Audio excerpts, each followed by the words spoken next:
एक बार की बात है। एक गांव में एक मूर्तिकार रहता था जो बहुत ही खूबसूरत मूर्तियां बनाया करता था। मूर्तियां बेचकर वो अच्छे खासे पैसे कमाता और इसी से अपना घर चलाया करता था। उस मूर्तिकार का 10-12 साल का एक लड़का भी था और वो भी अपने पिता के साथ मिलकर बचपन से ही मूर्तियां बनाया करता था। और यहाँ तक कि 10-12 साल का लड़का भी बहुत ही खूबसूरत मूर्तियां बनाता था।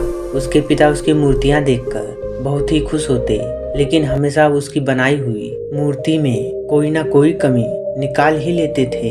लेकिन उस मूर्तिकार का बेटा कभी भी अपने पिता की बातों से निराश नहीं होता था, बल्कि वह अपने काम को जारी रखता था और अपने पिता की बात मानते हुए अगली बार वो उस गलती पर अच्छे से ध्यान देता।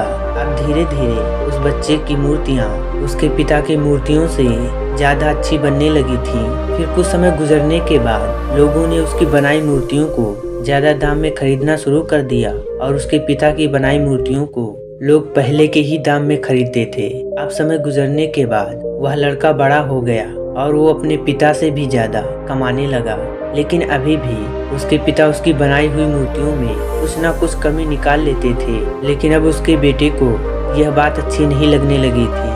तो एक दिन उसके पिता उसकी बनाई हुई मूर्ति में उसकी गलती बता रहे थे। तभी लड़के ने गुस्से में अपने पिता से कहा कि आप मेरी बनाई मूर्तियों में कमियां निकालते हैं, जैसे कि आप मुझसे भी बड़े अच्छे मूर्तिकार हैं। आपको पता है ना कि मेरी बनाई गई मूर्तियां आपकी मूर्तियों से कई ज्यादा दाम में बिकती हैं। इसका मतलब यह है कि मैं आपसे बेहतर और अच्छा मूर्तिकार हूँ और अब मुझे लगता है कि आपके एडवाइस की कोई ज़रूरत नहीं है। मेरी मूर्तियाँ परफेक्ट होती हैं। उस दिन के बाद से उसके पिता ने एडवाइस देना छोड़ दिया और वह अपने बेटे के काम में कोई भी गलती और कमी नहीं निकालते थे। कुछ दिनों तक लड़का अपनी मूर्तियाँ खुशी से बनाता रहा, लेकिन फिर कुछ समय बीतने के बाद उसे रियलाइज हुआ कि लोग अब उसके काम की इतनी तारीफ नहीं कर रहे हैं जितनी पहले करते थे, और इसी वजह से उसकी मूर्तियों की कीमत भी गिरने लगी थी।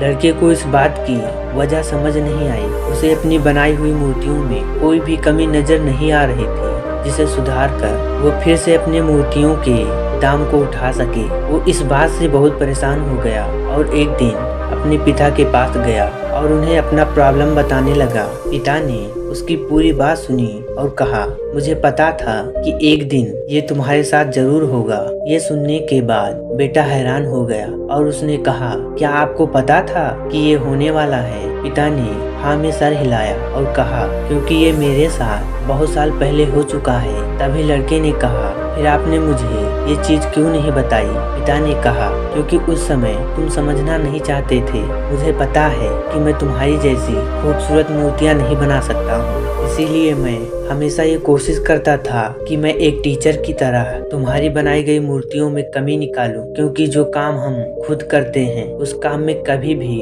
कोई गलती नहीं निकाल सकते हैं, क्योंकि हम सब अपने काम को पसंद करते हैं और सबसे अच्छा समझते हैं। लेकिन दूसरा इंसान उन गलतियों को देख सकता है जो हम अपने किए गए काम में नहीं देख सकते। जब मैं तुम्हारी बनाई गई मूर्तियों में गलतियां निकालता था तब तुम अपने काम से सेटिस्फाई नहीं होते थे और तब तुम अपने काम को और भी अच्छे से इम्प्रूव करने की कोशिश करते थे, और इसीलिए तुम्हारे काम में हर दिन इम्प्रूवमेंट हो रही थी और तुम्हारी मूर्तियों की प्राइस भी बढ़ रही थी। और जब तुम अपने काम से सेटिस्फाई होने लगे और ये सोचने लगे कि तुमने जो मूर्ति बनाई है वह बिल्कुल परफेक्ट है और उसमें कोई भी गलती नहीं है, तभी तुम्हारी ग्रोथ रुक सी गई। लोग हमेशा तुमसे अच्छी मूर्तियों की आशा रखते थे और जब तुम उनके आशा पर खरे नहीं उतरे तब से तुम्हारी मूर्तियों में इंटरेस्ट लेना छोड़ दिया और इसी वजह से तुम्हारी मूर्तियों के दाम कम होने लगे और आज तुम इस सिचुएशन में पहुंच चुके हो। बेटे ने अपने पिता को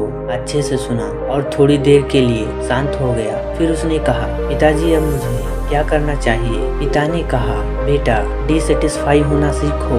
यही एक चीज तुम्हें इंस्पायर करेगी हमेशा अपने काम को बेहतर बनाने के लिए, हमेशा अपने काम में इम्प्रूवमेंट लाने के लिए। अगर हम अपनी लाइफ में देखें तो हमें पता चलेगा कि जब हमें या हमारे काम को कोई क्रिटिसाइज करता है तो हम उसे गलत समझते हैं, लेकिन हम इसे अच्छे से समझें तो हमें पता चलेगा कि जब कोई भी हमें क्रिटिसाइज करता है तो हमारे लिए गलत नहीं बल्कि हमारे लिए अपॉर्चुनिटी होती है। बस आपको वो चीज़ पॉजिटिव में लेना पड़ेगा। जब आपको या आपके काम को कोई क्रिटिसाइज करता है तो उसे एक फीडबैक की तरह समझो और उस गलती को फिक्स करो और अपने प्रोग्रेस की तरफ बढ़ते रहो। तभी अपने काम में इम्प्रूवमेंट के रास्ते पर लगे रहोगे। चाहे दुनिया का कोई भी काम हो, उसका कोई अंत नहीं होता। हम जितना सीखते जाएंगे उतना इम्प्रूव करते जाएंगे और इंसान तभी सीखता है जब वो गलतियाँ करता है। तो यह कहानी कैसी लगी कमेंट में ज़रूर बताएं और लाइक भी करें ताकि यूट्यूब और लोगों तक रिकमेंड कर सके।